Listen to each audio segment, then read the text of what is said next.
स्वागत है। आज हम बात कर रहे हैं बच्चों के साथ कम्युनिकेशन मतलब बातचीत की अहमियत पर। ये उनके ओवरऑल डेवलपमेंट के लिए कितना जरूरी है। आगे बढ़ने से पहले एक छोटी सी गुजारिश, अगर आप ऐसी ही जानकारी वाले टॉपिक्स पर और भी चर्चाएं सुनना चाहते हैं तो हमारे चैनल को सब्सक्राइब जरूर करें। हाँ, और इस वीडियो को लाइक करें और अपने दोस्तों और परिवार के साथ शेयर भी करें प्लीज। तो चलिए इस जरूरी विषय पर थोड़ी गहराई से बात करते हैं। देखिए, बच्चों से बात करना सिर्फ टाइम पास नहीं है। बिल्कुल नहीं। ये उनके फ्यूचर के एक तरह से नींव रखने जैसा है।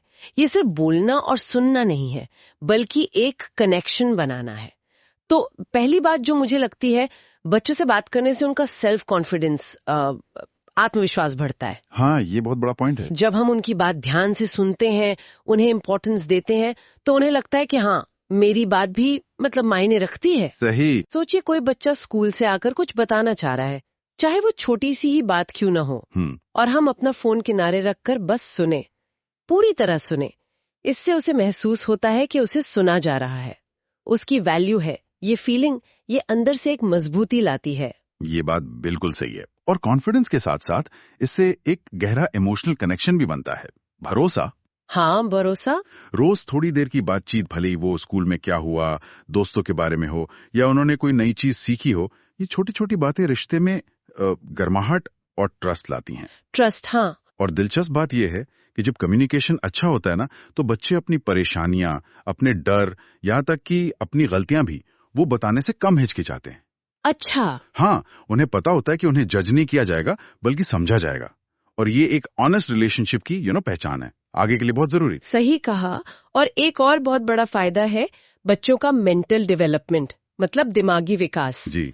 जब हम उनसे बात करते हैं, सवाल पूछते हैं, कहानियां सुनाते हैं, तो उनकी लैंग्वेज स्किल्स बेहतर होती हैं, उनकी वोकैबुलरी बढ़ती है। बिल्कुल, भाषा का विकास। साथ ही उनकी सोचने समझने की शक्ति, जिसे हम क्रिटिकल थिंकिंग कहते हैं, वो भी डेवलप होती है। हाँ, बिल्कुल। किसी टॉपिक पर डिस्कशन करना उनकी इमेजिनेशन को स्टिम्युलेट करता है। उन्हें लगता है कि वे भी अपने आइडियाज रख सकते हैं, अपनी राय बना सकते हैं। एक तरह की आजादी मिलती है सोचने की। हाँ, और ये तीनों चीजें हैं, कॉन्फिडेंस, इमोशनल कनेक्शन और मेंटल ग्रोथ, ये आपस में जुड़ी हुई हैं। एक मजबूत होगा तो दूसरे को भी सहारा मिलेगा। ये तीनों मिलकर बच्चे की हेल्दी पर्सनालिटी की बुनियाद तैयार करते हैं। लेकिन आजकल की भागदौड़ भरी जिंदगी में अक्सर सुनने में आता है, पेरेंट्स कहते हैं टाइम नहीं है। हाँ, ये एक चैलेंज तो है। काम का प्रेशर, घर की जिम्मेदारियां, इसमें बच्चों से वो मीनिंगफुल बात करने का समय निकालना मुश्किल हो जाता है कई बार। पर इस कम्युनिकेशन गैप के कुछ सीरियस नुकसान भी हो सकते हैं, है ना? बिल्कुल हो सकते हैं, और होते भी हैं। जब बच्चों को लगता है कि उन्हें सुनने वाला कोई नहीं है, तो वो अकेलापन महसूस कर सकते हैं, लोनलीनेस। कई बार वे अपनी बातें मन में ही रखने लगते हैं, या फिर जैसे आपने कहा, मोबाइल और टीवी जैसी चीजों में ज्यादा खो जाते हैं। हाँ, ये बहुत आम है आजकल। और इससे उनका इमोशनल बैलेंस वो गड़बड़ा सकता है। अच्छा। लंबे समय में देखें तो कम्युनिकेशन की कमी बच्चों के बिहेवियर पर भी असर डाल सकती है। कुछ बच्चे शायद ज्यादा गुस्सा या जिद करने लगें अपनी बात मनवाने के लिए। ओह, रिबेलियस हो सकते हैं। हाँ, या फिर ठीक इसके उलट कुछ बच्चे एकदम चुपचाप इंट्रोवर्ट हो सकते हैं, जो अपनी फीलिंग्स शेयर करने से खतराते हैं। दोनों ही सूरतों में उनका जो नेचुरल डेवलपमेंट है वो प्रभावित होता है। फिर सवाल उठता है कि हम बेहतर कम्युनिकेशन कैसे करें? क्या इसके लिए कोई बहुत मुश्किल तरीके अपनाने होंगे या कुछ आसान हो सकता है? नहीं, अच्छी बात यह है कि ये मुश्किल बिल्कुल नहीं है। रॉकेट साइंस नहीं है, बस थोड़ी सी अवेयरनेस और कोशिश की जरूरत है। कुछ आसान प्रैक्टिकल टिप्स हैं जिन्हें अपनाया जा सकता है। अच्छा, क्या है वो टिप्स? पहला, डेली टाइम स्लॉट। रोजाना बस 15-20 मिनट का एक डेडिकेटेड टाइम निकालें, पक्का वाला टाइम। ओके। इस दौरान कोई डिस्ट्रैक्शन नहीं, ना फोन ना टीवी, बस आप और बच्चा। ये उनका स्पेशल टाइम हो। ठीक है, क्वालिटी टाइम। बिल्कुल। दूसरा, एक्टिव लिसनिंग। जब बच्चा बात कर रहा हो तो सिर्फ सुने नहीं, बल्कि ध्यान से सुने। Active listening. ध्यान से सुनना। बीच में टोका टाकी या तुरंत सलाह देना अवॉइड करें, उन्हें अपनी बात पूरी कहने दें। आपकी बॉडी लैंग्वेज दिखाएं कि आप एंगेज्ड हैं, सुन रहे हैं। हाँ, ये जरूरी है कि हम सिर्फ सुन ना रहे हो, बल्कि दिखाएं भी कि सुन रहे हैं। एग्जैक्टली। तीसरा, अप्रिसिएशन ओवर क्रिटिसिज्म। उनकी कोशिशों की, छोटी छोटी अचीवमेंट्स की तारीफ करें। हाँ, तारीफ। गलती होने पर डांटने के बजाय प्यार से समझाएं कि इसे कैसे ठीक किया जा सकता है। देखो, पॉजिटिव रीइंफोर्समेंट ज्यादा असरदार होता है। गलती को सीखने का मौका बनाएं। बिल्कुल। चौथा, ओपन एंडेड क्वेश्चंस, ऐसे सवाल पूछें जिनका जवाब सिर्फ हाँ या नहीं में ना हो, बंद सवाल नहीं। अच्छा, जैसे स्कूल कैसा था, इसकी जगह पूछें आज स्कूल में सबसे इंटरेस्टिंग क्या हुआ, या तुम्हें उस कहानी में सबसे अच्छा कैरेक्टर कौन लगा और क्यों। इससे उन्हें सोचने और खुलकर बताने का मौका मिलता है। हाँ, बात आगे बढ़ती है। जी।